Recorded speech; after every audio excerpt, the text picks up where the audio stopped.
This is just a sample of the audiobook. To get the complete audiobook, access the link posted in the first comment. Light bulbs. What most taxed my ingenuity was the heating system. No stove worthy of the name will ever look right in a Japanese room. Gas stoves burn with a terrific roar, and unless provided with a chimney, quickly bring headaches. Electric stoves, though at least free from these defects, are every bit as ugly as the rest. One solution would be to outfit the cupboards with heaters of the sort used in streetcars. Yet, without the red glow of the coals, the whole mood of winter is lost, and with it the pleasure of family gatherings round the fire. The best plan I could devise was to build a large sunken hearth, as in an old farmhouse. In this I installed an electric brazier, which worked well both for boiling tea water and for heating the room.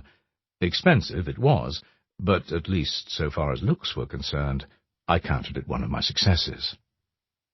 Having done passably well with the heating system, I was then faced with the problem of bath and toilet.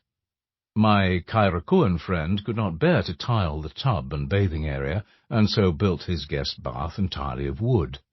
Tile, of course, is infinitely more practical and economical, but when ceiling, pillars, and panelling are of fine Japanese stock, the beauty of the room is utterly destroyed when the rest is done in sparkling tile. The effect may not seem so very displeasing while everything is still new, but as the years pass and the beauty of the grain begins to emerge on the planks and pillars, that glittering expanse of white tile comes to seem as incongruous as the proverbial bamboo grafted to wood. Still, in the bath, utility can to some extent be sacrificed to good taste. In the toilet, somewhat more vexatious problems arise. Every time I'm shown to an old, dimly lit, and I would add impeccably clean, toilet in a Nara or Kyoto temple, I'm impressed with the singular virtues of Japanese architecture. The parlour may have its charms, but the Japanese toilet truly is a place of spiritual repose. It always stands apart from the main building, at the end of a corridor, in a grove, fragrant with leaves and moss. No words can describe that sensation as one sits in the dim light, basking in the faint glow reflected from the shoji, lost in meditation or gazing out at the garden.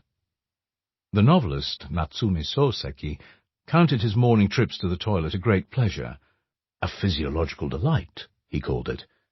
And surely there could be no better place to savour this pleasure than a Japanese toilet, where, surrounded by tranquil walls and finely grained wood, one looks out upon blue skies and green leaves. As I have said, there are certain prerequisites, a degree of dimness, absolute cleanliness, and quiet so complete one can hear the hum of a mosquito. I love to listen from such a toilet to the sound of softly falling rain, especially if it is a toilet of the Kanto region, with its long, narrow windows at floor level. There one can listen with such a sense of intimacy to the raindrops falling from the eaves and the trees, seeping into the earth as they wash over the base of a stone lantern and freshen the moss about the stepping stones. And the toilet is the perfect place to listen to the chirping of insects, or the song of the birds, to view the moon, or to enjoy any of those poignant moments that mark the change of the seasons. Here, I suspect, is where haiku poets over the ages have come by a great many of their ideas. Indeed, one could, with some justice, claim that of all the elements of Japanese architecture, the toilet is the most aesthetic. Our forebears, making poetry of everything in their lives, transformed what by rights should be the most unsanitary room in the house into a place of unsurpassed elegance, replete with fond associations with the beauties of nature.